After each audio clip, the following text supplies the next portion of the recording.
E nós teremos, então, agora a nossa primeira palestrante, que veio de outro estado para estar diretamente com a gente aqui, hoje, a doutora Keila. Doutora Keila, pode vir, nós iremos começar a sua apresentação, em seguida a palavra é sua.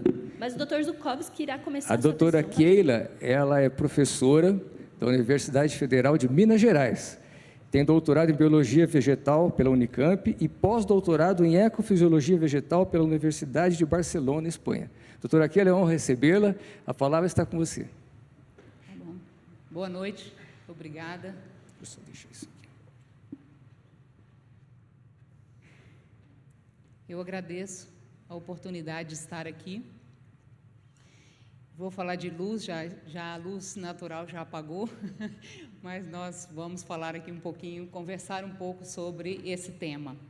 É um tema provocativo, porque eu não vou falar de física, né? Luz é um componente de estudo da física, mas eu vou tratar dos aspectos da luz em relação à biologia, porque a luz ainda é um mistério para mim.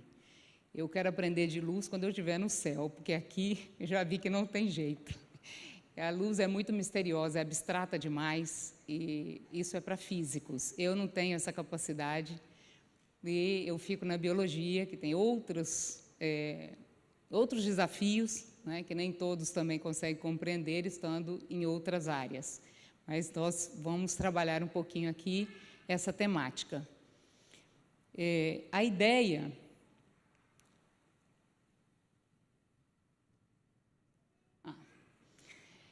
é nós trabalharmos o que a Bíblia diz e um pouco do que a ciência tem descoberto nos últimos anos. Vou trazer algumas coisas que já estão solidificadas no conhecimento científico, mas algumas coisas que são bastante novas e que não são do conhecimento de todos. A Bíblia diz, em Gênesis 1:1, que no princípio criou Deus os céus e a terra. Os que estiveram aqui pela manhã ouviram essa parte, né, da Bíblia, que foi apresentada aqui no culto. E em Gênesis 1:2 diz que a terra era sem forma e vazia e havia trevas sobre a face do abismo. Então a terra existia, mas era escura, e assim em Gênesis 1:3 nós temos que disse Deus, haja luz, e houve luz. O que é luz? A luz é um componente do espectro eletromagnético, que nós chamamos de luz visível, né? O espectro é grande e inclui, então, essa faixa que nós chamamos de luz visível. A luz, ela tem dois componentes. Ela é composta de ondas eletromagnéticas e de partículas. As ondas eletromagnéticas têm duas características. Elas têm comprimento e têm frequência. Então, essa figurinha que está embaixo em azul mostra as ondas. Então, a distância entre uma crista e outra é o que nós chamamos de comprimento de onda. Então, dependendo da frequência em que essas cristas aparecem, eu tenho comprimentos de onda maiores ou menores. E, dependendo também da frequência, também esse comprimento de onda pode ter mais ou menos energia. Então, quanto menor o comprimento de onda, maior a energia. E também é composta de partículas, que são como se fossem pacotes de energia, que nós chamamos de fótons, que em pacotes são chamados de quantum. Em relação à luz visível, nós temos ali também mostrado o espectro da radiação solar. Então, a radiação solar, ou seja, a radiação que é emitida pelo Sol, né, que é a nossa estrela guia, a estrela que domina o planeta Terra, nós temos duas partes invisíveis, que são o ultravioleta e o infravermelho, e a parte do visível entre esses dois tipos de radiação.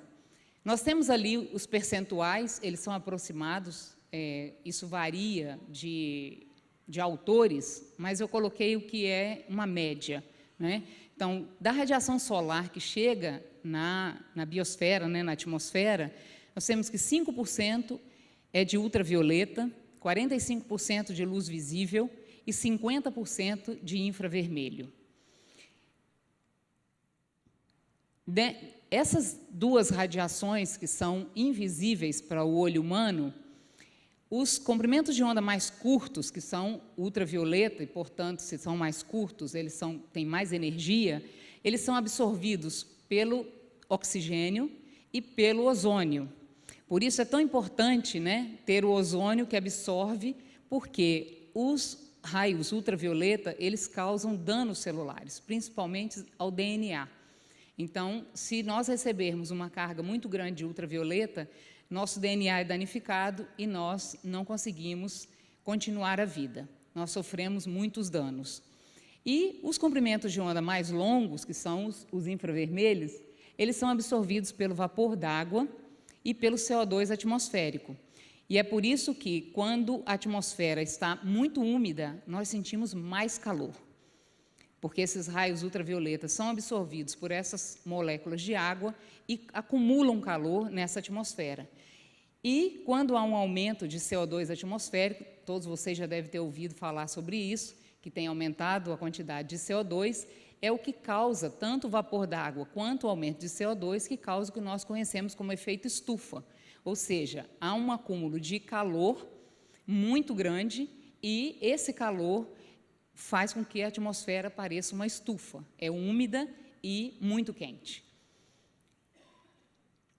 Bom, eu separei aqui um histórico do que a ciência mostra em relação à luz, o efeito da luz nos organismos vivos. Fiz um pequeno histórico dentro daquilo que eu estudo e daquilo que me interessa. Mas os primeiros relatos, a primeira evidência da presença de ritmo circadiano, ou seja, a percepção de dia-noite, ou mudar o metabolismo, de ter algum efeito de dia-noite nas plantas, ocorreu em 1729. Logo em seguida, foi descoberto que a luz está envolvida no metabolismo das plantas, na fotossíntese, e aí tivemos um intervalo grande. Em 1911, foi descoberto que o relógio biológico dos animais é regido pela luz.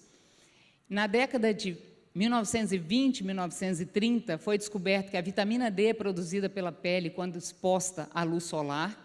Hoje nós sabemos que é a luz ultravioleta. Então, se nós não, mesmo que sejamos expostos ao sol, se não estivermos expostos à luz ultravioleta, ou seja, estivermos com protetor solar e roupa, nós não fazemos vitamina D, porque há necessidade de expor a pele diretamente, porque são raios curtos, eles não penetram profundamente na pele, então não penetram pela roupa e pelo protetor solar. Em 1943, a evidência de que a regulação da glândula pineal acontece pela luz por meio do sistema nervoso central. Em 1958, ocorreu o isolamento da melatonina da glândula pineal de bovinos e se descobriu, então, que é a molécula-chave no ritmo circadiano, que é nós acordarmos e dormirmos, né, no período de 24 horas. E aí, um salto, em 1993, a descoberta de que a melatonina, além da função do sono, ela também tem uma função antioxidante. Em 1995, ocorreu o primeiro registro de ocorrência de melatonina em plantas, e aí, então, é importante que já tenha se descoberto que a melatonina tem também função antioxidante, porque as plantas não dormem, então não fazia sentido planta ter melatonina para dormir, né, como é o nosso caso. E saltou-se um tempo aí, muito recentemente, em 2012, descobriu-se que mitocôndrias e cloroplastos são sítios de produção de melatonina, e que melatonina é um antioxidante poderoso. Bom, eu vou ficar aqui na nossa conversa com 3 pontos. A descoberta de que a luz está envolvida no metabolismo das plantas, no metabolismo da fotossíntese, da função antioxidante da melatonina e que mitocôndrias e cloroplastos produzem melatonina. Bom, o que são mitocôndrias e cloroplastos? Aqueles que já passaram pela escola há muito tempo, estão longe da biologia, são duas organelas que são responsáveis pelo metabolismo celular, por produção de energia. As mitocôndrias são encontradas em células vegetais e animais, todos os organismos vivos têm mitocôndrias, e os cloroplastos são exclusivos das células vegetais. Algumas bactérias, cianobactérias, de organismos que fazem fotossíntese. Tá? Aqui eu estou representando uma célula vegetal, porque eu vou tratar aqui mais da questão das plantas. E o que as mitocôndrias e os cloroplastos têm em comum? Vocês já pararam para pensar nisso? Qual é a relação que existe entre mitocôndria e cloroplasto? E por que a melatonina é produzida exatamente, além da glândula pineal dos mamíferos, nas mitocôndrias e nos cloroplastos? As mitocôndrias e os cloroplastos são responsáveis pela produção de energia celular. É nelas que acontece a produção de ATP. E o que acontece no cloroplasto é o inverso do que acontece na mitocôndria, nas plantas, porque um produz e gasta ATP para produzir, sintetizar moléculas, e essas moléculas são, então, oxidadas dentro das mitocôndrias. Nessas moléculas, nessas organelas, acontece, todo esse processo de produção de energia acontece em reações redox, de redução e oxidação. Então, ocorre transporte de elétrons, existe uma cadeia transportadora de elétrons muito bem organizada, muito bem elaborada, e esse transporte de elétrons, durante a produção de energia, gera subprodutos que nós chamamos de espécies reativas de oxigênio. Em alguns casos, espécies reativas de nitrogênio. As espécies reativas de oxigênio são as famosas ROS, ou os radicais livres, que são radicais livres de oxigênio, que são extremamente danosos para as membranas celulares, porque causam peroxidação das membranas, de lipídios das membranas e simplesmente acabam com a função que as membranas celulares têm. E, muito interessantemente e coincidentemente, essas duas organelas têm dupla membrana. Eu separei ali membrana dupla porque esse é um dos argumentos, um dos pressupostos de que essas duas organelas surgiram por endossimbiose. O que seria isso? Ao longo do período da evolução, organismos que tinham mitocôndrias foram englobados por outros organismos e eles passaram a fazer parte do corpo desse organismo, e aí, daí para frente, ao reproduzir, esse organismo passou a ter mitocôndrias e os seus descendentes também. E a mesma coisa para o cloroplasto. E é por isso que essas duas organelas têm dupla membrana, porque elas já tinham membrana, foram englobados pelo organismo, né, como fosse uma fagocitose, por exemplo, e então elas agora têm dupla membrana. Mas, há alguns anos, dando aula, durante minhas aulas de fotossíntese, me ocorreu, eu nunca li isso em livro nenhum, que o motivo pelo qual essas duas organelas têm membrana dupla é exatamente porque é dentro delas que produz energia, é dentro delas que existe uma cadeia transportadora de elétrons e o subproduto desse transporte de elétrons gera danos terríveis nas células. Se essas duas organelas não tivessem membrana dupla, ou seja, uma proteção extra, esses elétrons ou esses subprodutos do transporte de elétrons poderiam sair dessa organela e danificar toda a célula. E hoje eu falo isso para os meus alunos durante as aulas, para que eles pensem se a endossimbiose faz sentido ou se faz mais sentido pensar que existe um propósito dessas duas organelas terem membrana dupla. E o que acontece nas plantas durante a fotossíntese? Então, os cloroplastos, vocês veem ali, eu não consigo apontar, não é? Que tem dupla membrana, e a membrana interna ela é toda invaginada, formando o que nós chamamos de tilacoides. Na membrana dos tilacoides é que acontece o processo chamado fotossíntese, que nada mais é do que o nome diz, síntese na presença de luz. Então, é fotossíntese. É o único processo de importância biológica que pode coletar e processar energia solar. Não existe nenhum outro processo que pode fazer isso. Todo o input de energia que existe no planeta Terra, ele acontece via fotossíntese. é o processo bioquímico mais importante para a manutenção da vida na Terra. Se o Sol apagasse ou se acabassem as plantas, todos os outros organismos morreriam. Porque a única maneira de captar energia, de manter energia armazenada em forma de alimento no planeta Terra é através da fotossíntese. Não há outra via, é a única via. E nós ainda não conseguimos, depois de mais de 250 anos estudando e conhecendo fotossíntese, desenvolver um sistema que tenha a mesma capacidade, com toda a nossa inteligência. Só para vocês pensarem. E a fotossíntese tem duas etapas, uma etapa fotoquímica e uma etapa enzimática. A etapa fotoquímica, ela acontece através da absorção da energia luminosa, e isso acontece através dos pigmentos. No caso das plantas, clorofilas, clorofila A e B, e carotenoides, os vários tipos de carotenoides, carotenos e xantofilas. E esses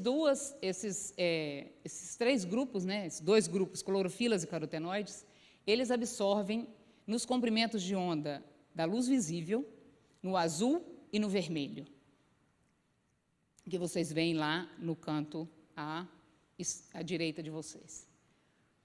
Bom, como que isso é organizado?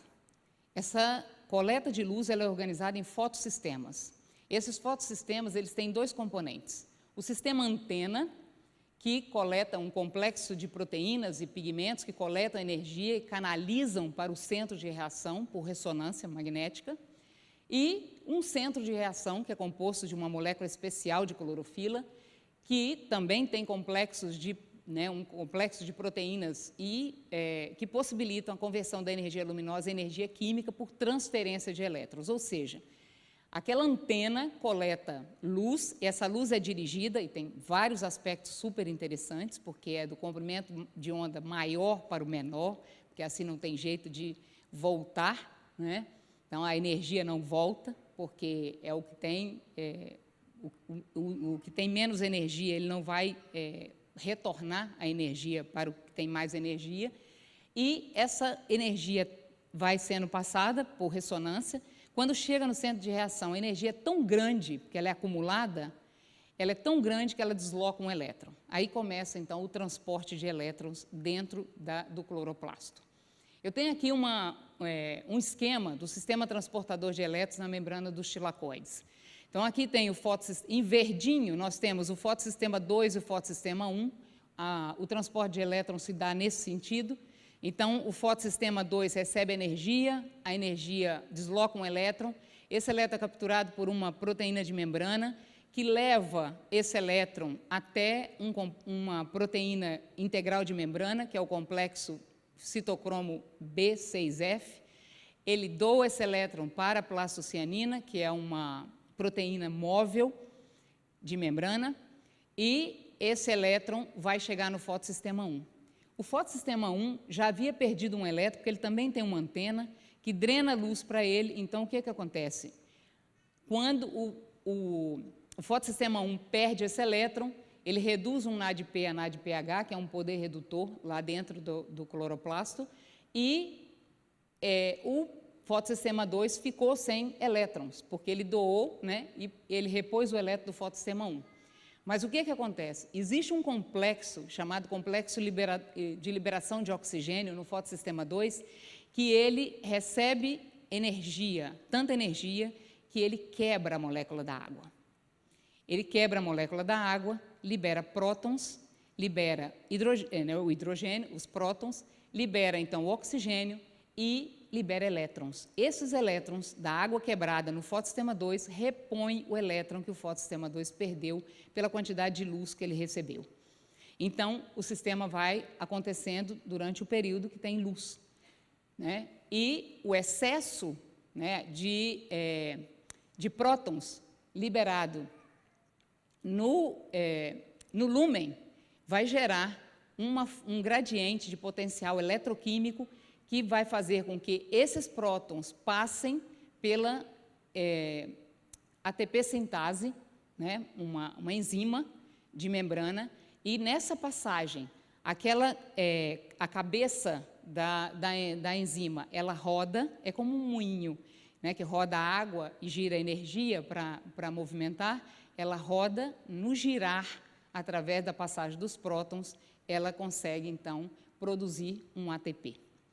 E esse ATP é a energia que vai ser usada pela planta durante as reações enzimáticas. Então, toda a energia que é coletada pela folha, ela é transformada, né, energia luminosa, transformada em ATP e NADPH, que serão, então, utilizadas durante o ciclo de Calvin para produzir sacarose, glicose, os compostos, né, os carboidratos que a célula vegetal produz.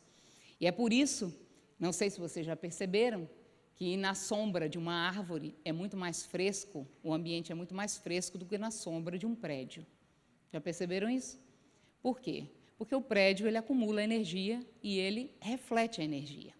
A planta recebe energia e ela transforma a energia em carboidrato. Então, não sobra energia para ir para o ambiente. Por isso que debaixo da árvore é muito mais fresco do que na sombra de um prédio. Porque toda a energia que ela capturou, ela transforma em outra coisa e não em calor. Pouco do que ela absorve é transformado em calor. A maior parte, ela forma carboidratos. Bom, isso é a fotossíntese. Espero que não tenha ficado tão chato para vocês, não é?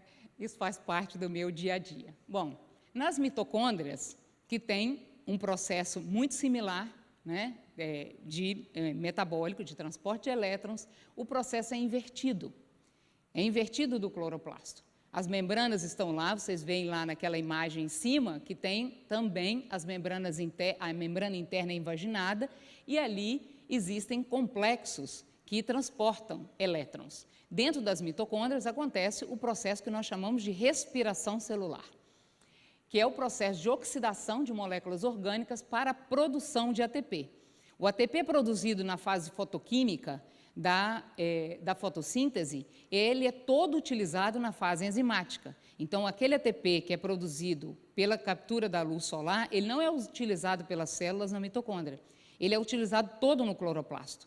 Então, ele é incorporado nas moléculas de carboidrato sintetizadas. É por isso que quando nós comemos carboidrato, nós comemos muita energia.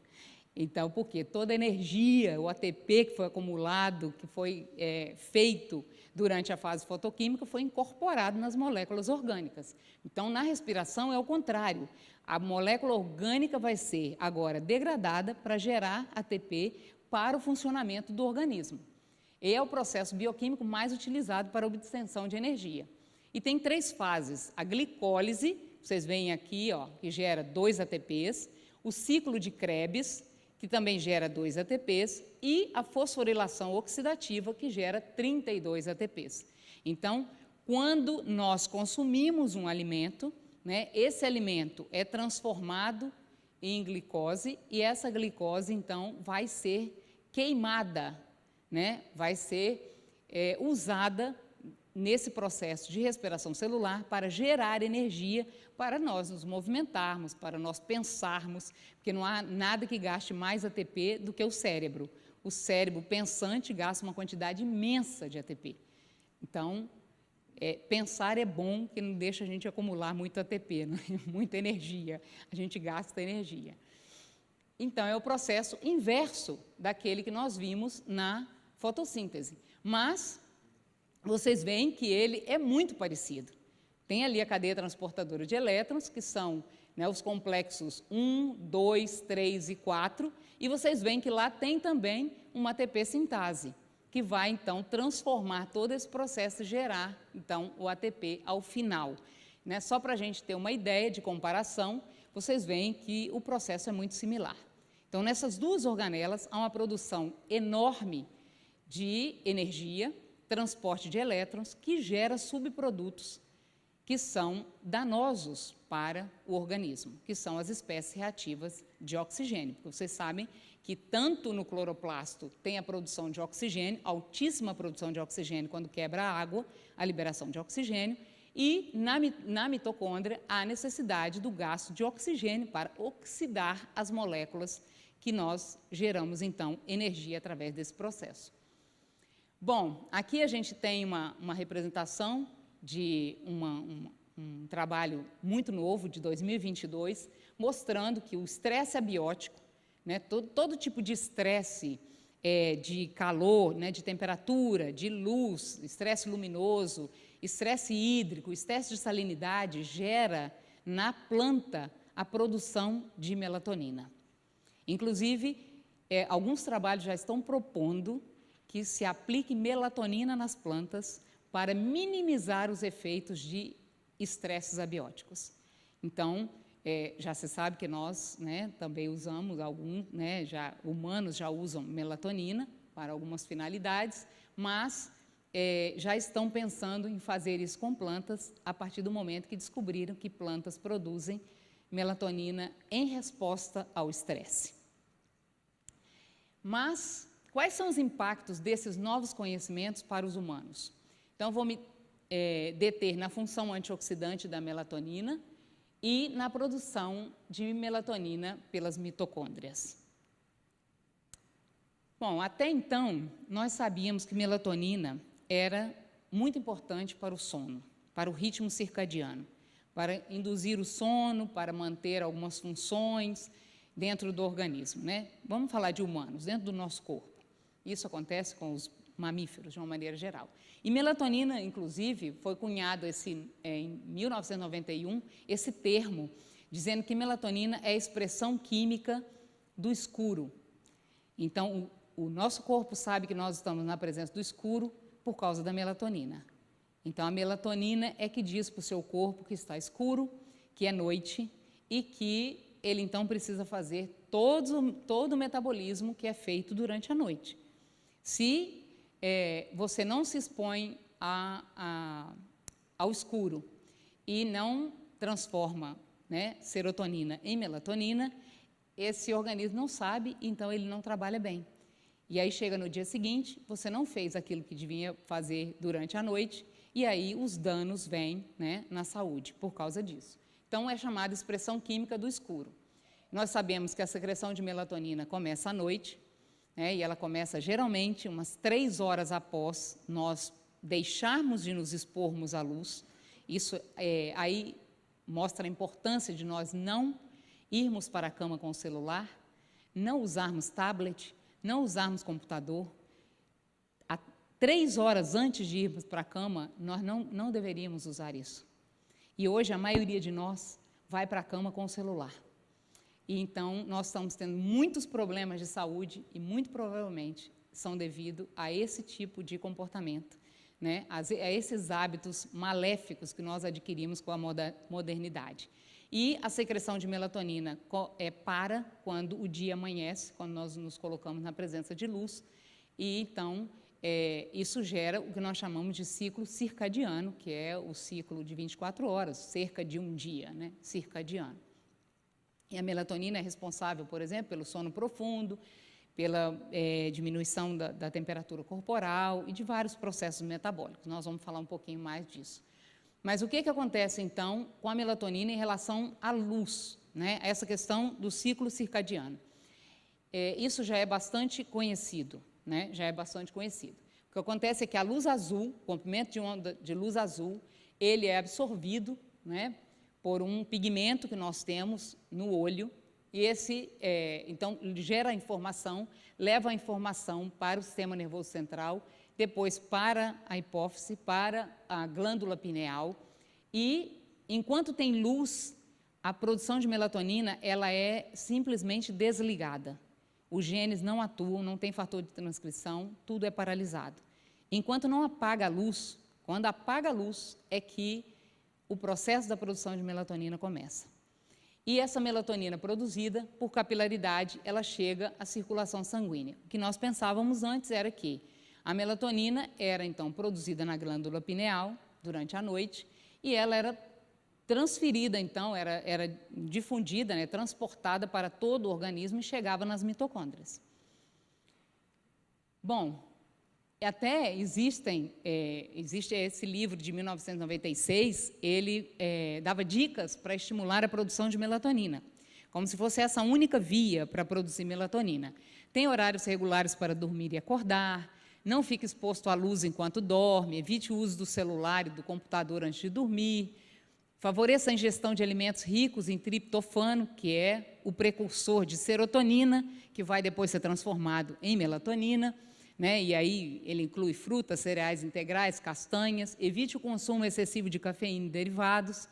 Pratique exercício físico ao ar livre, expondo-se ao sol, porque quanto mais serotonina, que é produzida enquanto está aquela luzinha no olho, o corpo produz serotonina quando se está fazendo atividade física e outros hormônios, e então acontece maior conversão de melatonina à noite, porque quanto mais precursor você tem, mais você vai transformar. Se você não tiver serotonina, não pode apagar a luz que for, que não vai transformar em melatonina, porque não tem o precursor, né? Até eu brinco que essas dicas aqui são 5 remédios naturais. Só 3 remédios naturais não estão incluídos aqui. Tá? Que é a confiança em Deus, a água, o ar. Mas bom, quando você vai expor o exercício ao ar livre, né? Não está o ar puro, está o ar livre por causa do sol. Isso mesmo, obrigada, Hipólito. Então, é muito interessante. Bom, e também já sabemos que a melatonina aqui é de 2019, mas nós já sabíamos essas funções da melatonina. A melatonina é quase um canivete suíço. Afeta tudo no organismo. Então, ela está relacionada ao controle do ritmo circadiano, à promoção do sono, à defesa antioxidante, a crescimento de ossos, regulação de liberação de hormônios, principalmente hormônios da reprodução e hormônio sexual, imunomodulação, ou seja, nosso sistema imune está diretamente relacionado à produção de melatonina, neuroproteção, supressão tumoral de formação, né, de processos cancerígenos. Então, tudo, a melatonina interfere em tudo. É poderosa. Bom, mas aí voltamos aqui para o espectro. Por que esse espectro voltou para cá? Por a seguinte razão. Um trabalho de 2019 mostrou que 5% da melatonina produzida vem da glândula pineal. 95% da melatonina do nosso corpo é produzido pelas mitocôndrias durante o dia, via citocromo C, que é naquela cadeia transportadora de elétrons. Então, ou seja, nós esperamos que tudo acontecesse durante a noite, com a luz apagada, nós estaríamos produzindo. Mas agora temos um agravante. A melatonina é produzida durante o dia via citocromo C, a maior parte dela. Aquela melatonina da glândula pineal, ela é muito responsável pelo sono. Ela é muito responsável pelo processamento do ritmo circadiano e ela não deve ser desprezada. Esses 5% é muito importante. Mas aqueles 95% que gerenciam o nosso corpo com a defesa antioxidante, a defesa antitumoral, a defesa de neuroproteção, inclusive Alzheimer, demência, vários desses processos neurodegenerativos, é produzido na mitocôndria. E é produzida por exposição ao infravermelho próximo, aquele NIR que está lá em cima. E, diferentemente da luz ultravioleta, que causa danos celulares, nós temos nos protegido contra ela, né, contra a radiação ultravioleta, porque realmente causa dano, mas nós precisamos nos expor pelo menos uma parte do dia para a produção de vitamina D. Não adianta tomar reposição de vitamina D se você não se expõe nem um pouquinho ao sol. O infravermelho próximo, ele é absorvido mesmo quando você está com roupa, mesmo quando você passa protetor solar. E uma coisa importante, ele é absorvido mesmo quando você está na sombra das árvores. Por quê? Porque as clorofilas e os carotenoides só absorvem azul e vermelho. E o infravermelho próximo não é absorvido pelas folhas das árvores. Então, quando você está num dia ensolarado, na sombra de uma árvore, num parque, você está absorvendo infravermelho próximo. E você está fazendo melatonina e se protegendo contra muitas coisas. É importantíssimo se expor. Há uma pesquisa nova mostrando que isso fizeram para os norte-americanos, né? E os americanos, algumas décadas atrás, se colocavam muito mais ao ar livre. Hoje, apenas 7% do tempo eles se expõem ao sol. 7% do dia. Por quê? O indivíduo desce no elevador ou sai da casa, entra na garagem, entra no carro, o carro tem proteção, os vidros todos têm proteção para você não receber radiação, sai do carro dentro de uma garagem de um prédio, entra no escritório, trabalha o dia inteiro no escritório, desce o elevador de novo, pega o carro, vai para casa. Isso se já não for à noite, né? Alguns já saem antes do dia amanhecer e voltam depois que o dia já se foi, que o sol já se pôs, então não se expõe nunca. Nós não temos mais hábito de caminhar, não temos mais... Aí, quando vai caminhar, vai para a academia, que também tem tudo fechado, não consegue, né, absorver nada de luz. Então, nós precisamos voltar à nossa vida mais expostos ao sol. Nós precisamos nos expor.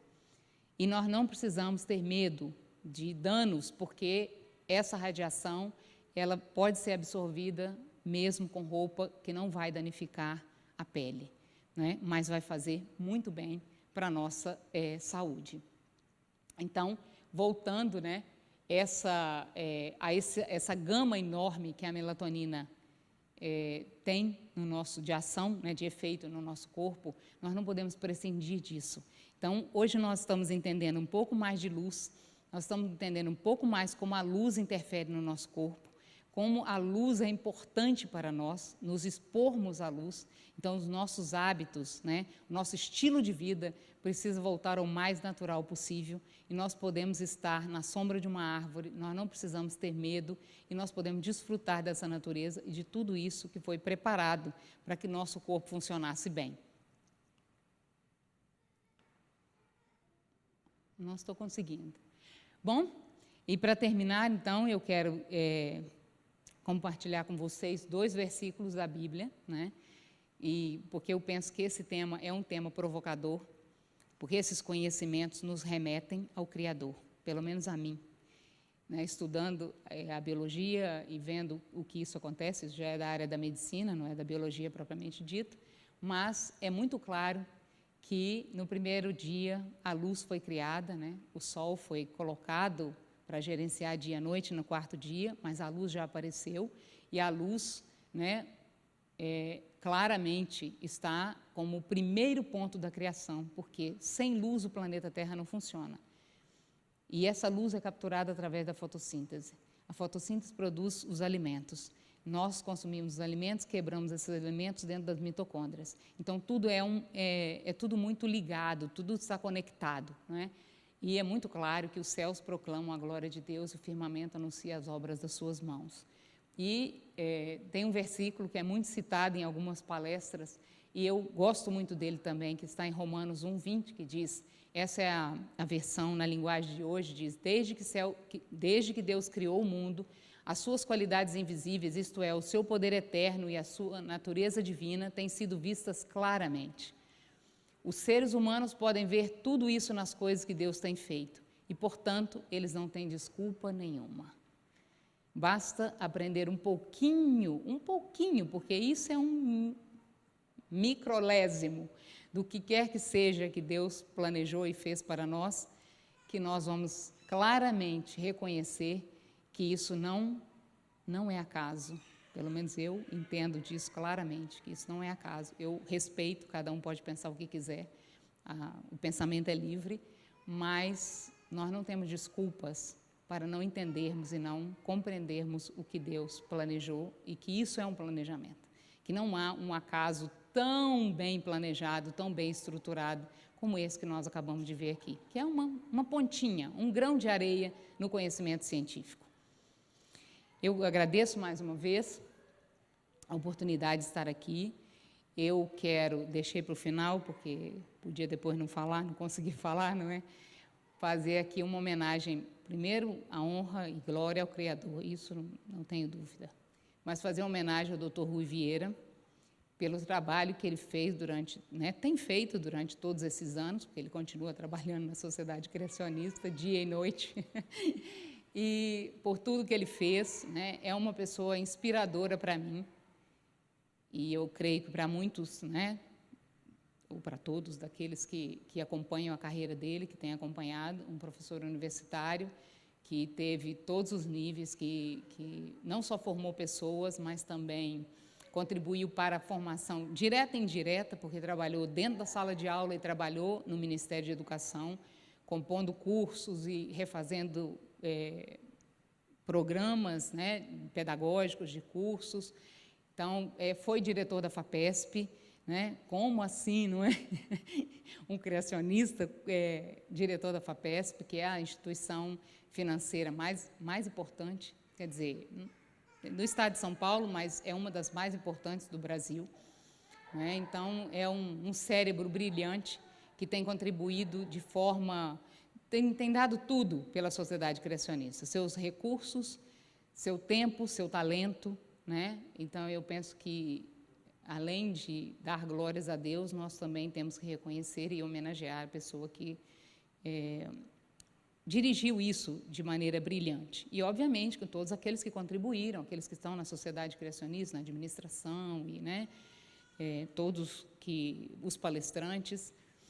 E também quero fazer uma homenagem especial a uma pessoa que não pode estar aqui, mas que eu creio que estaria, se pudesse.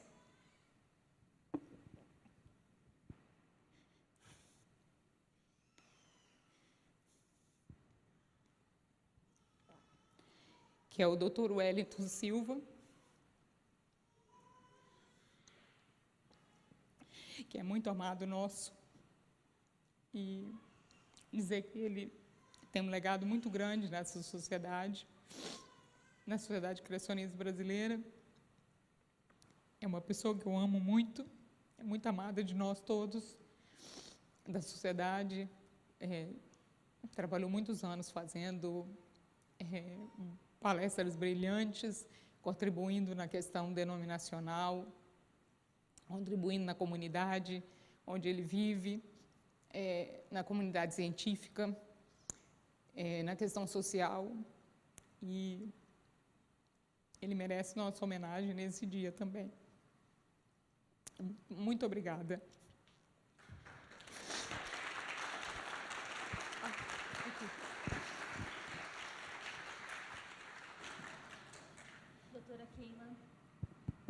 Doutora Keila, em nome da Igreja aqui Central de Brasília, nós agradecemos de coração a sua presença. É uma honra a senhora estar com a gente. Gostaria de dizer especialmente também que a sua palestra alimentou a minha fé, na certeza de que Deus é um Deus organizado, de que Deus é um Deus inteligente, que nos planejou de uma forma tão especial. Então, muito obrigada de coração pela sua presença aqui com a gente.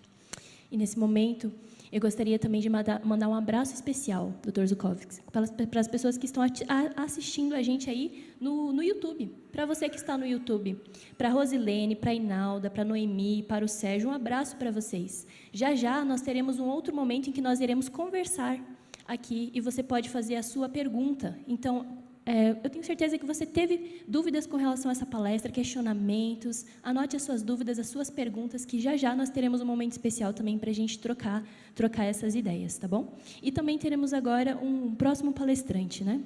É o Dr. Naor. Dr. Naor, eu convido você a estar aqui com a gente agora, neste momento. O Dr. Naor é geólogo, ele foi geólogo da Petrobras, tem mestrado em geotecnia pela USP, também doutorado em engenharia pela USP, foi coordenador do curso de Engenharia Civil da Unesp, professor pesquisador da USP, da Unesp e do UNASP. Foi diretor da subsede brasileira do Geoscience Research Institute e também coordenou o curso de Engenharia Civil do UNASP. Autor dos livros Uma Breve História da Terra e A Grande Extinção em Massa. Dr. Naor, a palavra está contigo. Uma alegria recebê-lo.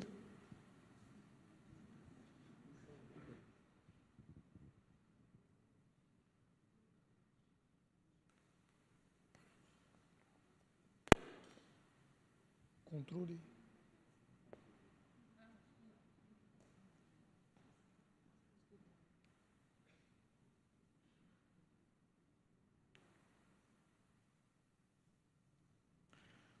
Boa noite. É uma alegria estar aqui com vocês. Eu estive aqui pela última vez, foi em 2019, em outubro. É um prazer voltar aqui em Brasília para rever amigos amados, meu filho Israel, minha nora Silene, meu neto Gabrielzinho frequenta essa igreja. E rever o Dr. Ruizinho. E devo dizer para vocês que a sociedade surgiu em 72. Eu cheguei em São Carlos com a minha família em 74. Então, desses 50 anos, 48 eu estava bem próximo de vocês. Então, um privilégio, fui muito beneficiado com o contato contínuo com o Dr. Rui Vieira. Eu morava a alguns quarteirões da casa dele. Durante o curso de Geologia, eu tive o privilégio de fazer uma coleta de todos os artigos sobre geologia, na visão criacionista. Isso teve uma influência fortíssima em minha vida durante o curso de Geologia, e essa foi uma grande contribuição para não ser afetado pelos sofismas e enganos do evolucionismo. Então, é uma alegria muito grande poder participar desse momento, onde estamos comemorando os 50 anos da Sociedade Criacionista Brasileira.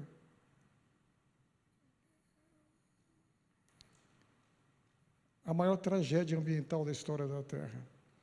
Nós nos entristecemos quando vemos o resultado de um terremoto de magnitude elevada, um tsunami atingindo a costa de algum país. Realmente, muita coisa estragada e destruída. Um vulcão em erupção catastrófica traz prejuízos enormes para o meio ambiente, inclusive. Talvez um dos casos mais emblemáticos é a explosão do Vesúvio em Pompeia, no início da era cristã. Então, os desastres naturais ocorrem e trazem resultados funestos, alguns pequeno, médio, longo prazo, e outros são permanentes. Mas nós veremos nesta tarde algo muito mais devastador que ocorreu no passado, e antes desse evento, nada parecido ocorreu e nem depois.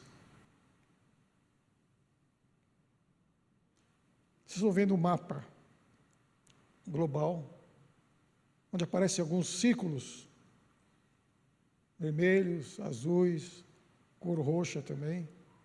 O que seria realmente? O que vocês acham? Parece que existe uma quantidade na Austrália, Estados Unidos e Europa Ocidental. Não.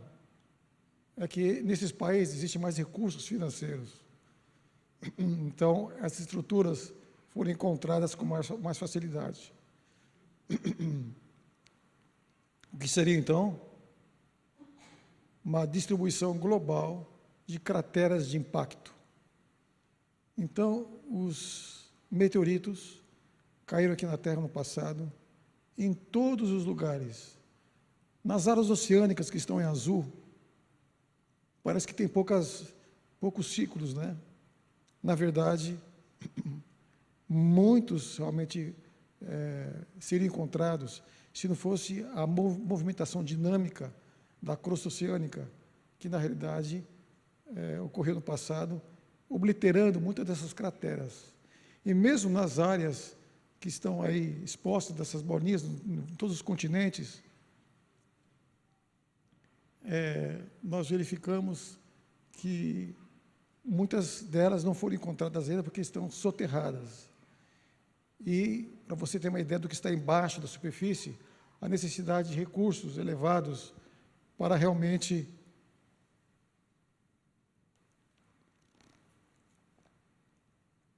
através de métodos geofísicos, saber o que está em subsuperfície.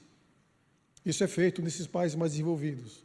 Então, não há dúvida nenhuma de que essa realidade, esse quadro, pode ser encontrado em qualquer lugar, ninguém contesta isso. O interessante é que até início dos anos 80 não se falava nisso, mas já se conhecia, mas havia uma certa resistência, porque essa realidade ela acaba conspirando contra os milhões de anos.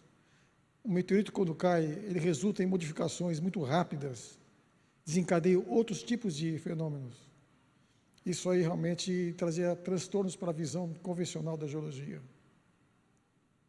Então, a partir de 80, com a descoberta de um prêmio Nobel, de que realmente uma estrutura circular provocada por um meteorito ocorreu no México, ele realmente tinha que ser respeitado porque era um prêmio Nobel.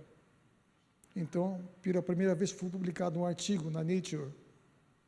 A partir daí, então, são centenas. Agora, se isso é verdade, e é verdade, imagine isso. Isso ocorreu. Se você estivesse aqui na Terra, nessa ocasião, você veria isso aí. Meteoritos, cometas se dirigindo para a Terra em grande velocidade. Qual seria o resultado? Tem um corpo lá, uma bolinha. O que seria aquilo lá, no meio? Não é um meteorito, não é um cometa, porque não tem um rastro deixado pela esse corpo em movimento, entrando em atrito com a atmosfera. É a Lua. Note, quem atraiu esses corpos celestes, esses asteroides? A Lua ou a Terra? A Terra. Ela atrai mais, uma força gravitacional maior. A Lua estava no meio do caminho e recebeu vários impactos. A Lua tem mais de 30 mil crateras catalogadas, mas existem várias superpostas, e algumas têm um diâmetro monstruoso, de 2, 3 mil quilômetros de diâmetro. E quando você olhar para a Lua, com um binóculo comum, você vai chegar a várias estruturas circulares, são crateras de impacto. Você vai encontrar isso em Marte, em Vênus, em alguns satélites de Júpiter, Saturno. Então, isso está em todo o sistema solar. A Terra, então, atraiu mais, ela teria muito mais de 30 mil crateras de impacto. Só que na Lua não tem água. O impacto ocorreu, a estrutura circular se formou, alguns impactos de corpos maiores geraram uma fusão da área atingida e gerou magma. Esse magma, essa lava se esfriou e deixou manchas escuras. Então, quando você olha para a Lua e vê manchas escuras, são crateras maiores. Elas estão perfeitamente delimitadas, porque outras crateras acabam realmente obliterando o formato perfeitamente circular. Então, toda vez que você olhar para a Lua e ver realmente essa realidade de uma catástrofe na Lua, ela foi pior na Terra. E a Terra tem água.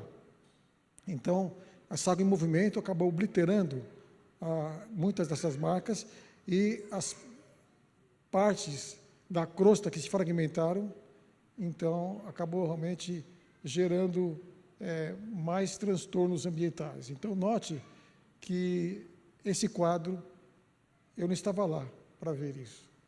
Mas se isso aqui é verdade, isso é um fato.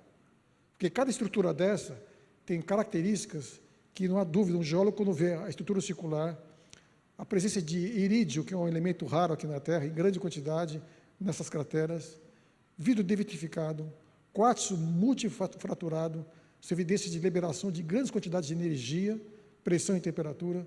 Quer dizer, todas as evidências estão aí. Se esse quadro é verdadeiro, e esse também é. Uma pálida ideia do que foi. Não tinha ninguém tirando fotos desses corpos descendo em direção à Terra. Mas eles ocorreram, de fato. Então, eu tenho aqui o grande bombardeamento. Meteoritos e cometas gigantescos atingiram a Terra no passado. Isso não há dúvida.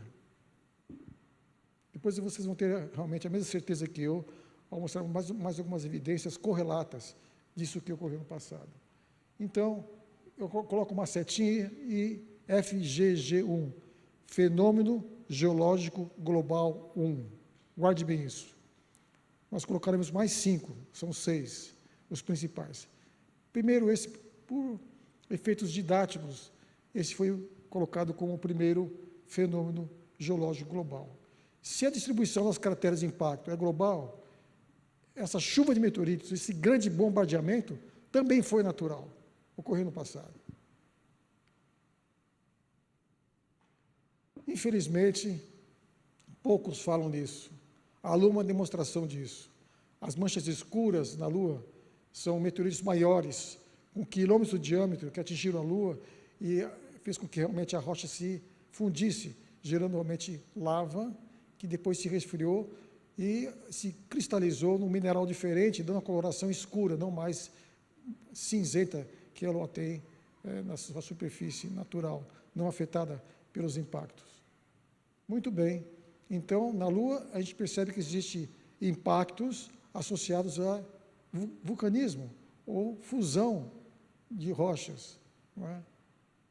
Aqui na Terra também ocorreu isso.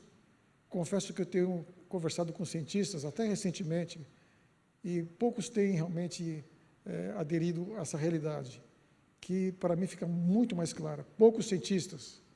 Ou seja, no passado ocorreram supererupções vulcânicas.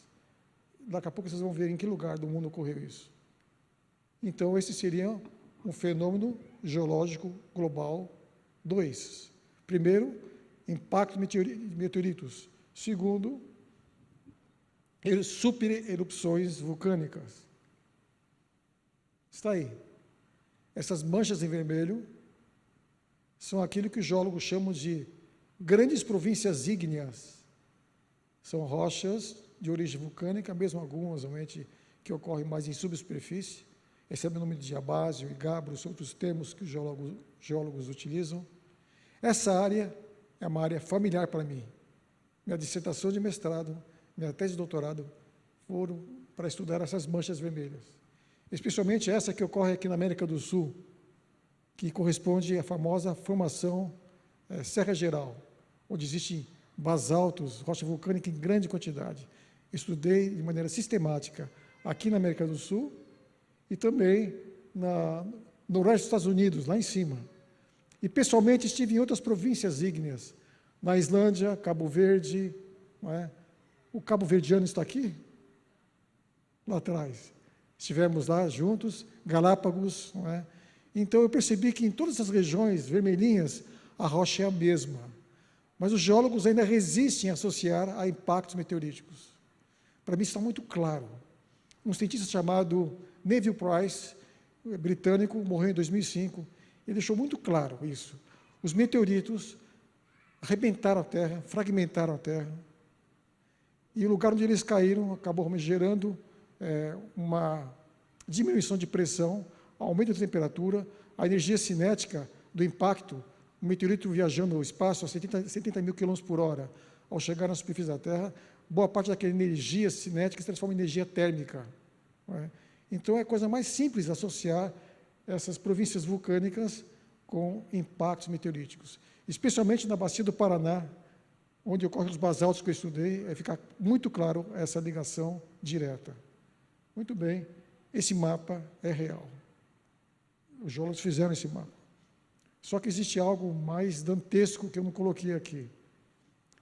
Todo esse azul aí, que corresponde ao Oceano Pacífico, Atlântico e Índico, foi formado por separação do Pangeia. Nós vamos mostrar isso para vocês. Então, o que está em azul, se eu fosse levar a sério, vermelho, associado a uma rocha vulcânica chamada basalto, todo o Atlântico, todo o Pacífico, todo o Índico seria vermelho. Contém as mesmas rochas que eu estudei. A crosta oceânica, ou seja, que está embaixo da lâmina d'água do Pacífico, do Atlântico, do Índico, é a mesma rocha que eu estudei aqui na América do Sul. Então, alguma coisa tremenda ocorreu no passado. Vamos continuar nossa viagem ao passado? Então, aí eu tenho distribuição global das grandes províncias ígneas, supererupções vulcânicas, que seriam, então, o segundo fenômeno geológico global. Essa imagem é chocante, né? Mas isso ocorreu no passado. A Terra foi bombardeada. Mas não deveria sobreviver ninguém, realmente. Poucos sobreviveram. Olhem bem essa imagem. À medida que os impactos ocorreram, eles não só se aprofundaram no manto terrestre, que é a camada que está embaixo da crosta, mas geraram realmente, a crosta ela é quebradiça em relação ao material que está logo embaixo, que os geólogos chamam de astenosfera, é meio plástico. Então, essa parte mais rígida, externa, a crosta, ou litosfera, ela se quebrou toda com esses impactos. E o que aconteceu? Olha só essa imagem.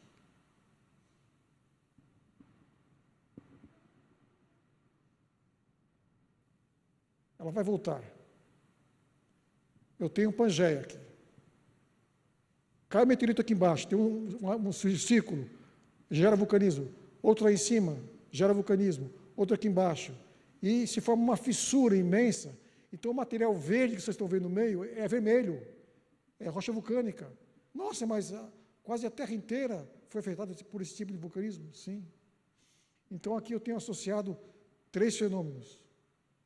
Impactos meteoríticos, vulcanismo fissural e tectônica de placas, ou seja, simplesmente o Pangeia se fragmenta, se quebra todo, sai grande quantidade de lava, mas o geólogo sabe que antes de sair lava, nas profundezas, no fenômeno vulcânico, sai muita água.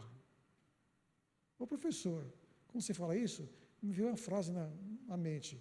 E as fontes do abismo se romperam. Espera aí, eu estou falando em ciência, não estou falando em Bíblia. Mas a correlação é direta. Okay. Muito bem. São 3 fenômenos globais que ocorreram em toda a superfície da Terra. Nós chamamos de tectônica global.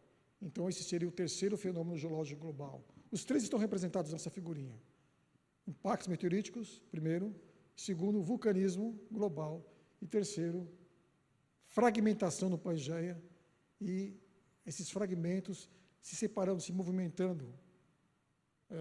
Isso chama-se tectônica de placas. Muito bem, mas os meteoritos, muitos deles caíram nos mares primitivos, ou no oceano primitivo. Isso geraria o quê? Ondas gigantescas, com quilômetros de altura. E essas ondas, ou mega tsunamis, invadiriam a costa, levando tudo. Vocês estão vendo aí uma ilustração feita não por um criacionista. É óbvio que isso ocorreu no passado.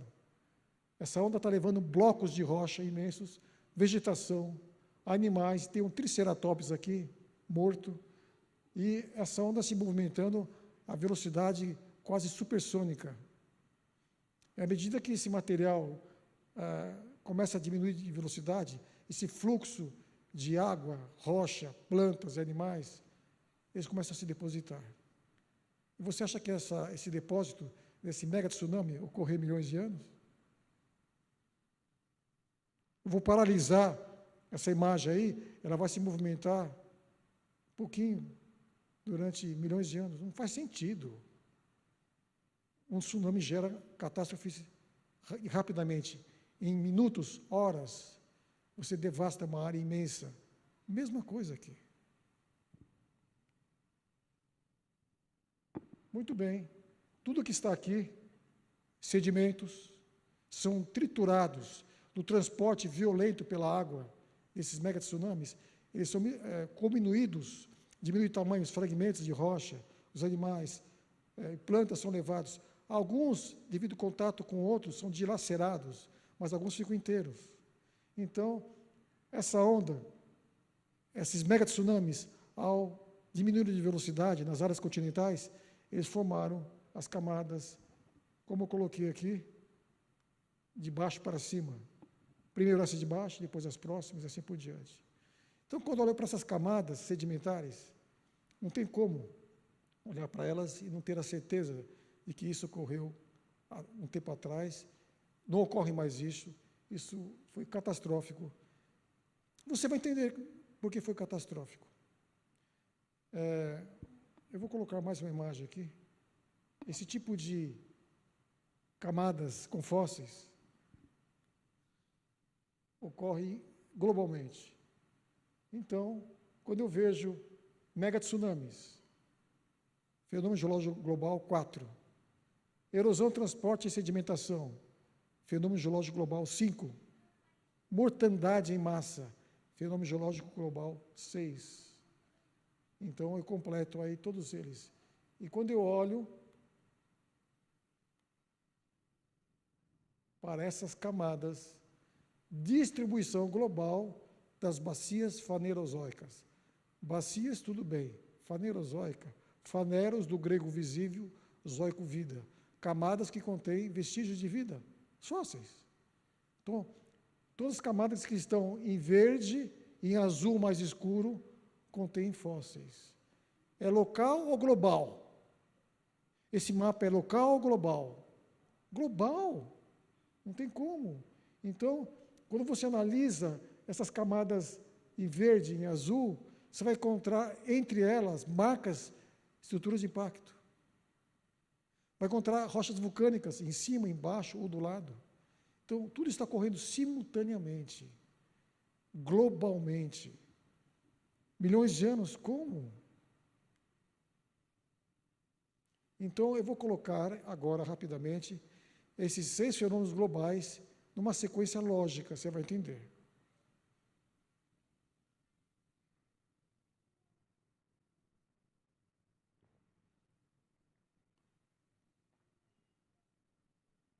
Aí vocês vão entender porque o título faz sentido. A maior tragédia ambiental da história da Terra. Não ocorreu antes e nem depois. É um momento marcante. E as cicatrizes estão por toda parte. Vamos lá, então? Apenas repetindo de uma maneira mais didática. Fenômenos geológicos globais são 6. Primeiro que eu disse, impactos de gigantescos meteoritos e cometas. Isso aí, hoje, antes da década de 80, não estava nos livros do mundo inteiro, dos cursos de geologia. A partir da década de 80, eles começaram a ser colocados timidamente, não é? E hoje não tem como esconder, né? São fatos que estão por toda parte aí. Okay?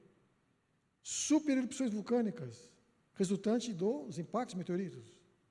Os mesmos impactos geram fragmentação da crosta, camada periférica do globo terrestre. E esses fragmentos de 100, 200 quilômetros de largura, milhões de quilômetros quadrados, se em movimento, chamam-se placas tectônicas. E essa fragmentação da crosta abriu fendas enormes. Cai um meteorito aqui, cai outro aqui, a fenda desse aqui, as fendas acabam ligando com a outra, formam uma fenda maior.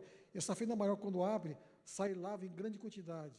Essa lava vai subindo e ocupando espaço na superfície. Ela novamente se abre, são pulsos, e estou vendo então a formação do leito do Oceano Pacífico, Atlântico e Índico. Uma coisa leva a outra, uma coisa está ligada com a outra. Mas esses impactos também geram mega tsunamis, ação devastadora de grandes volumes de água, água vindo das profundezas, água vindo de cometas que colidem com a Terra, água vindo de mega tsunamis lateralmente, e alguns consideram, inclusive, a possibilidade.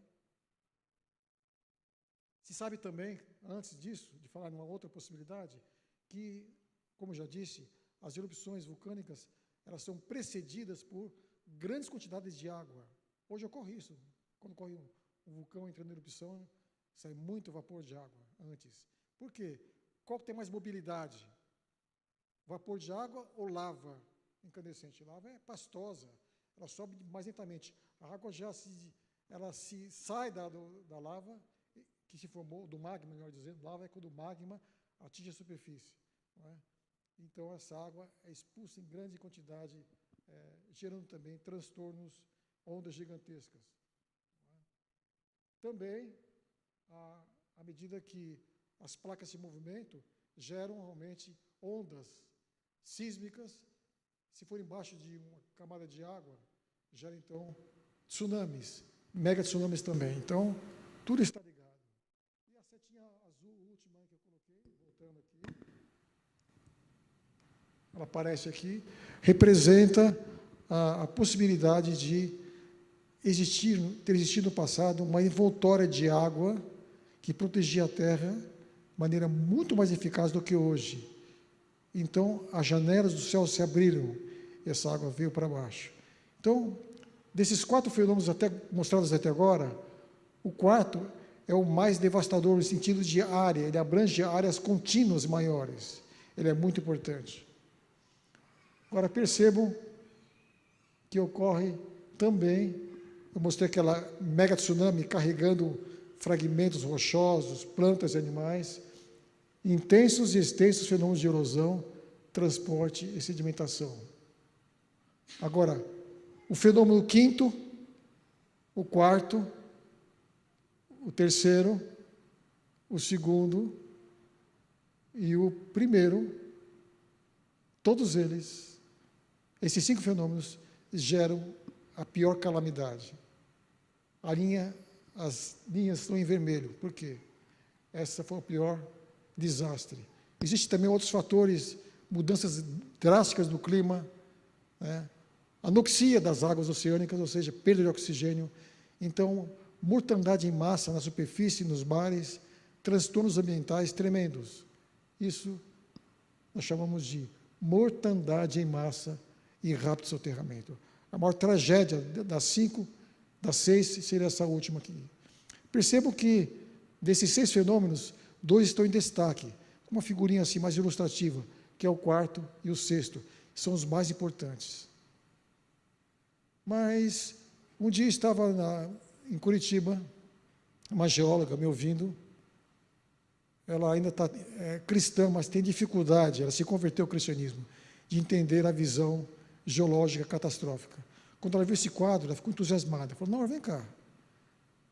Você pode fazer esse quadro, se tornar mais didático, dividir realmente em relações de causa e efeito. Causas de primeira ordem, segunda, terceira, quarta ordem, efeitos de primeira, segunda, terceira e quarta ordem. Ela estava certíssima. As coisas se desencadearam de tal maneira que um fenômeno gerou outro. Causas e efeitos. A relação de causa e efeito, aí, ó. Mas antes de colocar causa e efeito, tem outro aspecto que quero colocar aí. Embaixo do primeiro lá,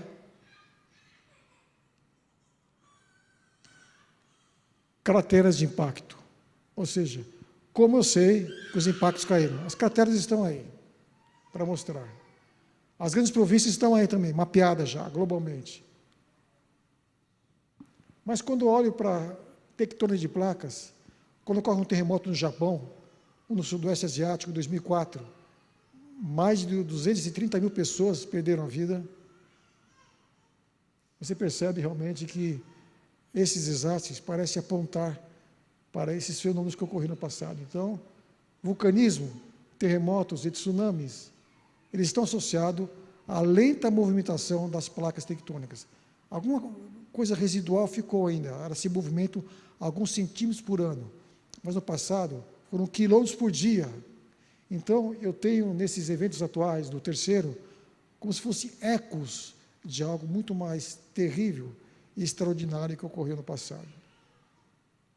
Mesma coisa aqui, quando eu me deparo com furacões, tornados, inundações, algo muito pior ocorreu no passado. Um cientista americano disse que, com esse vulcanismo, com meteoritos, a água do oceano passou dos 50 graus Celsius.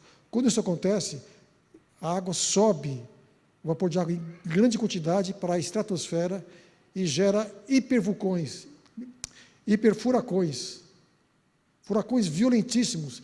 E esse cientista diz que ele acha que esses hiperfuracões seriam a causa principal da mortandade em massa, mais do que os próprios meteoritos, mais do que os megatsunamis, esses super furacões.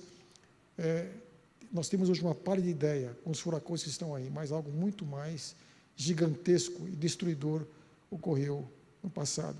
São ecos. Vemos nos desastres geológicos de hoje ecos que apontam para um passado muito mais catastrófico. As bacias sedimentares nós vimos, com todo o material transportado e depositado. Existe a palavra megasequências, estão vendo lá embaixo? Direita embaixo. Os geólogos hoje dividiram as camadas sedimentares do mundo inteiro em 6 grandes sequências, mostrando que realmente foi algo global. Sequências se formaram de maneira muito rápida.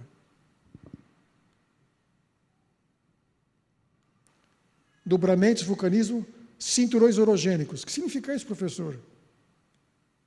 As grandes cadeias montanhosas. Quando placas tectônicas se aproximam, um movimento convergente, acabam realmente dobrando, amarrotando camadas sedimentares que se levantam. Essa é a origem dos Andes, Alpes, Apeninos, Himalaia e assim por diante. Então, note esses fenômenos globais. E agora, a sugestão da geóloga lá em Curitiba. O registro fóssil seriam realmente os resultados dessa mortandade de massa e rápido soterramento? Tem uma coisa aqui. Existe algum geólogo aqui hoje? Geógrafo? Tudo bem. Vou colocar uma coisa que você deve ter estudado. Lá em cima, crateras de impacto verde, bacias sedimentares. Alguns consideram que a bacia do Paraná, várias bacias americanas já foram estudadas, elas têm um formato um tanto circular. Essas bacias, elas se instalaram na cratera de impacto, nas próprias crateras de impacto. Olha a ligação direta. Então, quando você vê uma bacia sedimentar recebendo sedimento e afundando, ela tem um fundo móvel, instável. Alguns imaginam transformações no manto, geoquímicas, fica complicado. Agora, o meteorito cai, ele não só ocasiona devastação na superfície, ele penetra no manto e gera realmente transtornos e destabiliza, então fica um fundo móvel. Nesse fundo móvel, então, as camadas vão sendo depositadas e afundadas. Fica muito mais claro. E outras evidências mostram que eu nunca ouvi isso na faculdade. É uma descoberta recente. As bacias sedimentares, elas foram instaladas em crateras de impacto. Mas vem cá, você colocou tudo, vou voltar, olha lá em cima agora. Eu coloco impactos gigantescos meteoritos, cometas. Espera aí. Quem desencadeou? Como foi desencadeado isso? O que vem antes disso? Como isso aconteceu? Qual a causa primária de todo esse processo, um desencadeando o outro? Quem está por detrás disso? Eu coloco aqui lá em cima, uma seta de interrogação. Alguns procuram interpretar, não criacionistas. Um desses é um cientista da NASA, chamado Robert Flandern. Flandern, ele tinha algumas ideias um pouco exóticas, diferentes, é um astrônomo da NASA. E ele falava, essa questão de acreção planetária, eu vou falar acreção planetária, como se formaram os planetas por acreção de material, meteoritos caindo e formando os planetas. Isso não faz sentido. Ele fala, existia um quinto planeta entre Marte e Júpiter. Por algum motivo, esse planeta se rompeu, jogando fragmentos por todos os lados. Eu vejo isso. Em todo o sistema solar, crateras estão por toda parte, não só na Terra e na Lua. Mercúrio, Vênus, Terra. Marte também, mas Saturno, Netuno e Urano têm a superfície gasosa, então não dá para você deixar marcas. Mas eles têm satélites com gases consolidados, solidificados, com crateras de impacto. Então, foi algo que ocorreu em todo o sistema solar. E esse cientista diz, quando eu olho o movimento de um cometa, quando eu olho para a trajetória de um meteorito, eu vejo que existe um sinal, claro. Tudo isso partiu da zona que está entre Marte e Júpiter. Lá havia um planeta. E o que está aqui lá hoje? Escombros, o que sobrou da explosão. Cinturão de asteroides. É interessante esse modelo. Seria essa a causa primária? Algo puramente natural? Vamos continuar.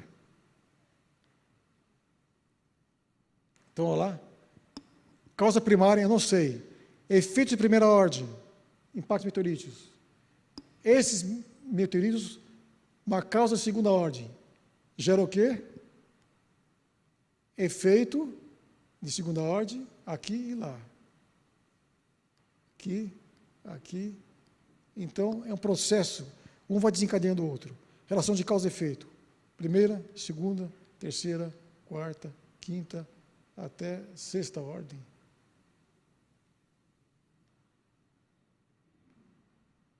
Agora, como eu sei disso? Qual o elemento que eu tenho disponível para estudar cientificamente esse quadro? Está aqui, ó.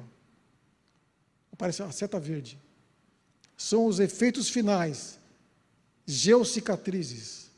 Um tipo de geocicatriz é as crateras de impacto. Está aí, para você estudar, apalpar, ver. Tem mais efeitos finais, geocicatrizes. As grandes províncias ígneas estão aí para estudar, eu estudei elas. São cicatrizes geológicas, ou geocicatrizes. Tem mais? Tem. As grandes cadeias montanhosas são cicatrizes desse evento que ocorreu no passado. Não tem como contestá-las. Que mais? O próprio registro fóssil são cicatrizes paleobiológicas. Ou seja, os fósseis representam o quê? Cicatrizes desse evento catastrófico. Tem mais algum? Agora, os eventos atuais extraordinários. Lá em cima, acompanha lá em cima. O verdinho entrando lá. Geoecos. Quando eu vejo vulcanismo hoje, terremotos atuais e tsunamis, são ecos. Ecos que apontam para todo esse esquema que vocês estão vendo aí. Para não ter dúvida, furacões, tornados e inundações são geoecos que apontam para megatornados, hiperfuracões, megatsunamis que ocorreram no passado. Percebam? São ecos, para você não esquecer. Olha, lá atrás é único, mas alguns resquícios ficaram ainda. Qual o próximo aqui? Causa primária. Qual é a causa primária? Foi o quinto planeta que explodiu? Não sei. Mas quem desencadeou? O que está escrito lá? Gênesis 6, 13 e 17. Deus desencadeou de novo. De uma maneira tão inteligente, tão extraordinária, provocou realmente a modificação da Terra e deixou cicatrizes para que hoje os geólogos pudessem entender, além do relato bíblico, evidências científicas de que ocorreu um dilúvio no passado. Por que isso é importante? Porque Jesus mesmo se refere a ele como algo a ser lembrado. Assim como foi nos dias de Noé, assim será também hoje, nos dias da vinda de Cristo. Mateus 24, 37 a 39.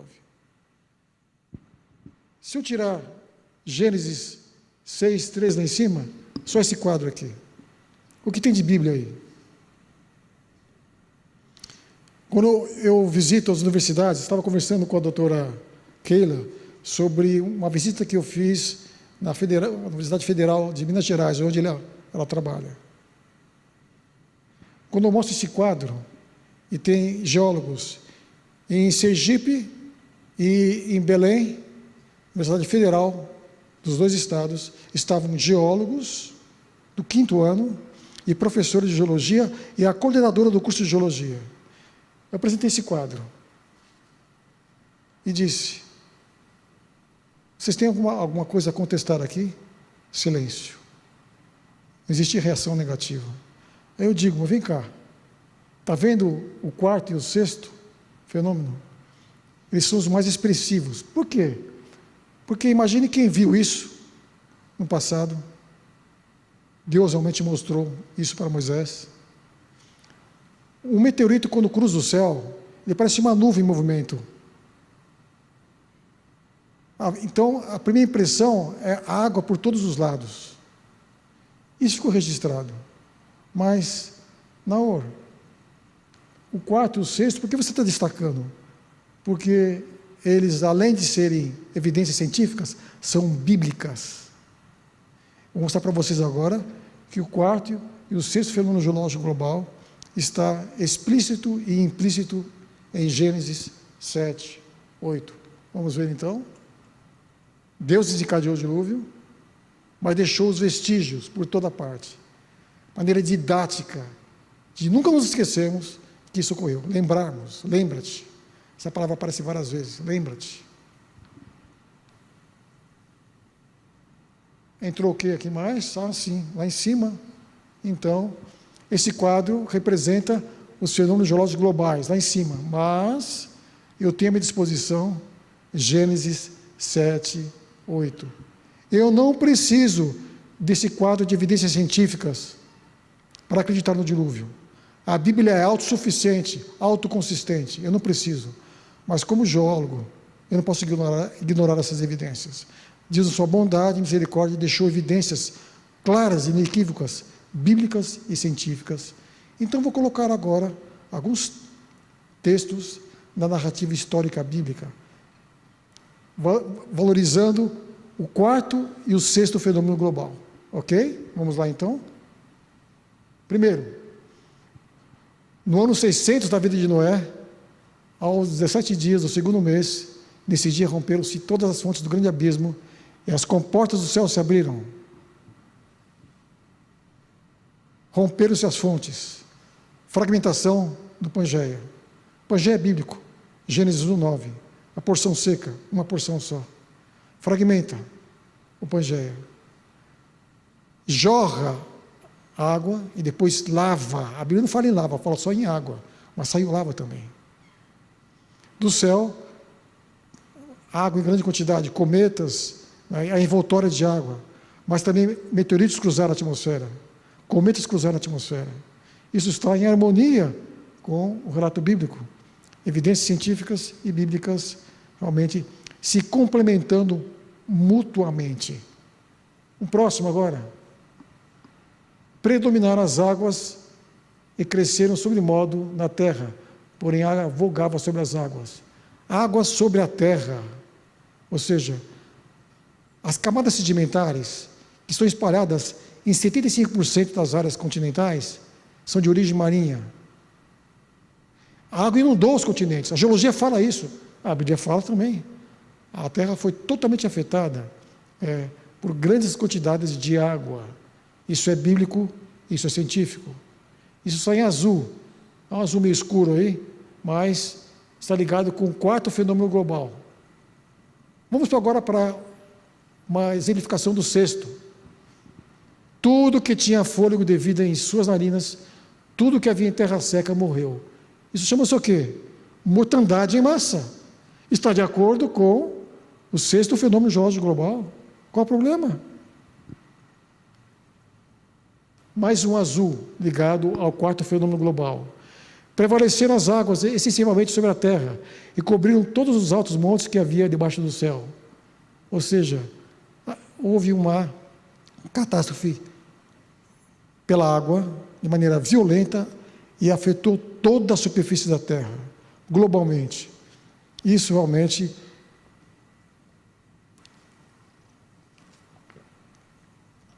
pode ser confirmado cientificamente e a Bíblia está afirmando algo verdadeiro.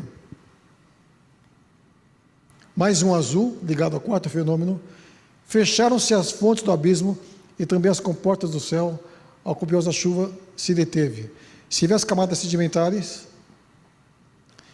boa parte delas é de material marinho, mas à medida que você vai subindo, chegando no final da coluna geológica, Fanerozoica, que contém fósseis, a sedimentação é continental. As águas se detiveram.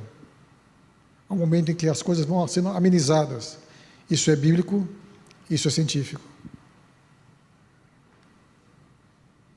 Mais um representando o sexto fenômeno global, em Gênesis 7:23. Assim foram exterminados todos os seres que havia sobre a face da terra. O homem, o animal, os répteis e as aves do céu foram extintos da terra. Ficou somente Noé e os que com ele estavam na arca. Alguns dizem, não, você está usando a palavra extinção em massa, se referindo ao dilúvio, à grande catástrofe. Essa palavra extinção em massa, a ciência que realmente estabeleceu isso? Não.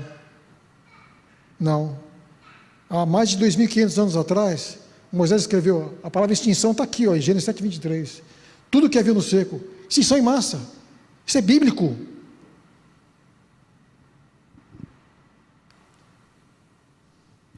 Pereceu toda a carne que se movia sobre a terra, tanto de ave como de animais domésticos e animais selváticos, de todos os enxames e criaturas que povoam a terra e todo homem.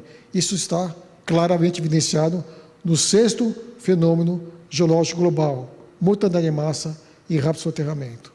Isso não correu indefinidamente. Houve um começo, lá em cima, diz exatamente a data. 17 dias, segundo mês, no ano 600 da vida de Noé. Se você olhar a narrativa do dilúvio, narrativa bíblica, Gênesis 7, 11 a 8, 14, existem 12 referências, diretas e indiretas a dia, mês e ano. Não dá para confundir. Evidências diretas e indiretas, dia, mês e ano. E chegamos então no final do dilúvio, aos 27 dias do segundo mês, no ano 601, a terra estava seca, Gênesis 8, 13 e 14. Então, contando com 7 dias que Noé ficou esperando o dilúvio na arca, sem ocorrer ainda, ele ficou aguardando, nós temos então 1 ano e 17 dias de permanência na arca. Esse número, ele tem muito mais significado geológico para mim do que os milhões de anos. Não faz sentido os milhões de anos. Mas, professor, existem algumas consistências, né? Alguma coisa na datação radiométrica, sim. Mas existem incoerências também. É algo ainda com uma interrogação. Existem evidências, existem problemas também com a datação. Um dos problemas é quando você analisa um vulcanismo histórico, que você sabe a data, Pompeia, por exemplo, ano 79 de nossa era, e leva para o laboratório esse material vulcânico, ele dá 500 mil, 1 milhão, 10 milhões. Mas espera aí, eu tenho a data histórica, alguma coisa está errada com a datação.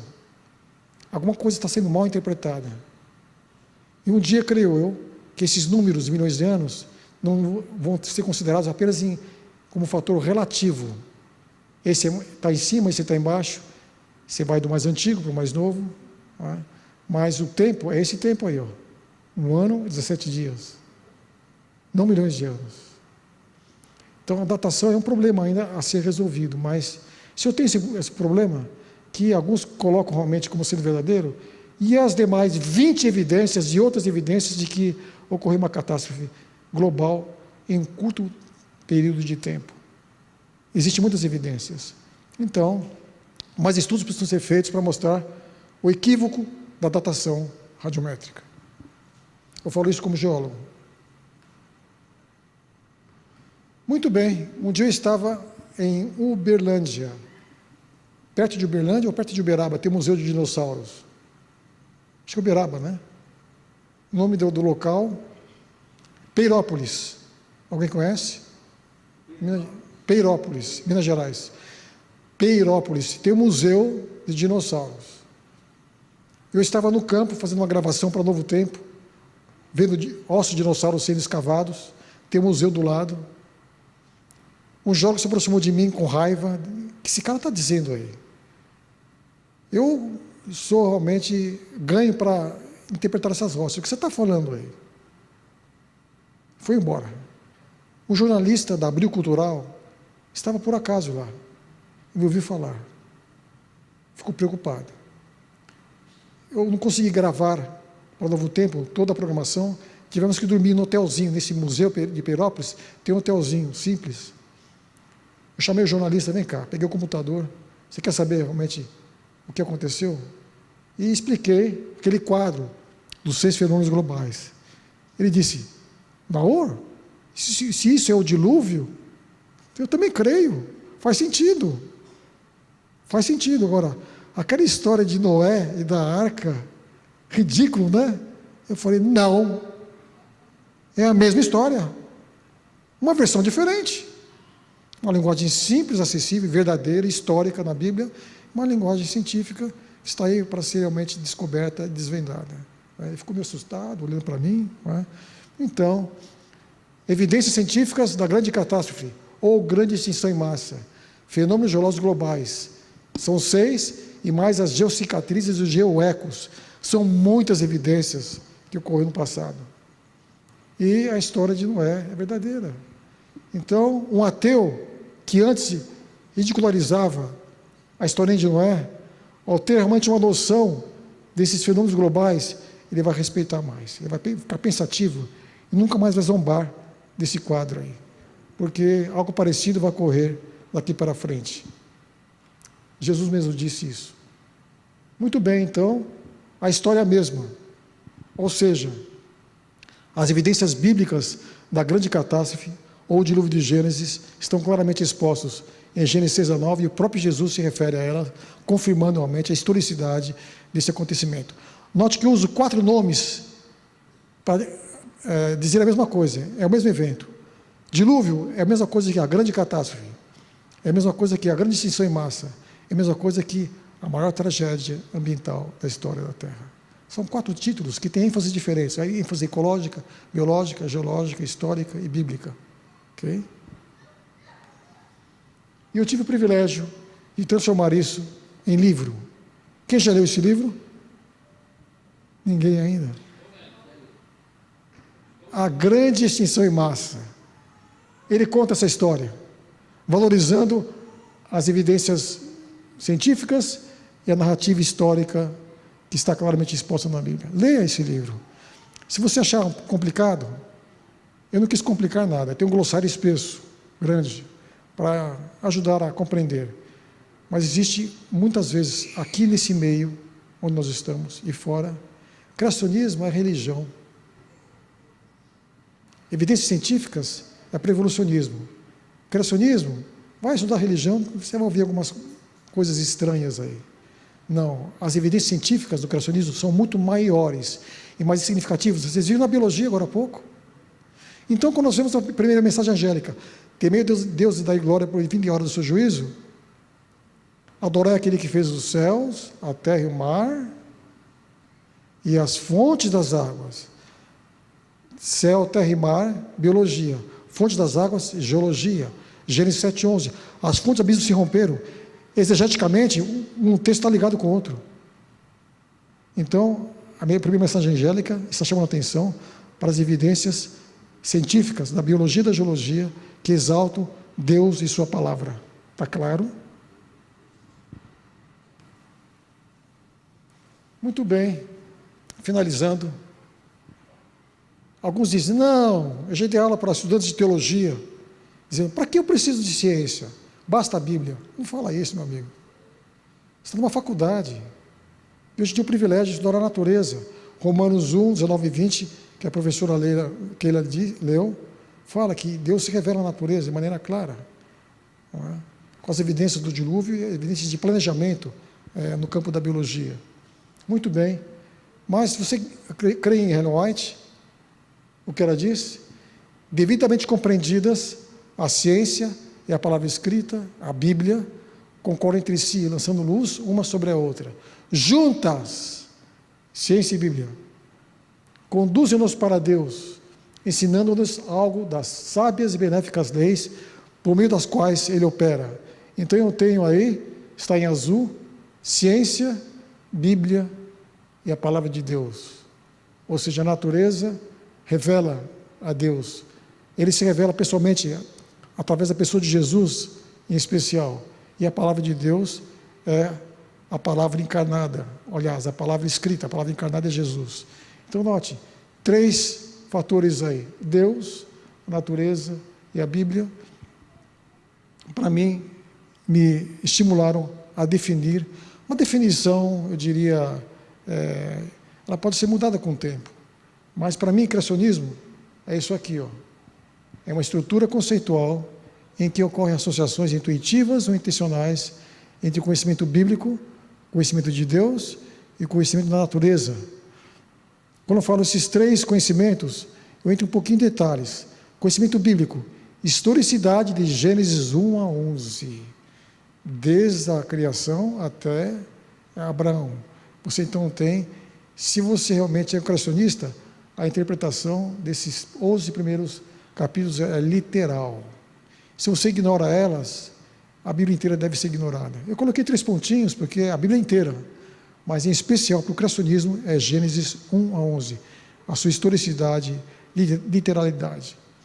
Conhecimento de Deus, Criador, mantenedor e restaurador. Criador, porque Ele fez, mantém, as coisas funcionam, a procriação continua. Restauradora, Ele vai restaurar no final, mas já ocorre, foi dito, os processos de restauração das células. Deus fez assim. E o conhecimento da natureza, nos seus aspectos funcionais, estéticos, para qualquer um chegar. E para aqueles que estão na faculdade, o estudo científico da natureza. Espero que realmente isso tenha fortalecido sua fé. A Bíblia e a ciência caminham juntas no criacionismo. Deus abençoe vocês.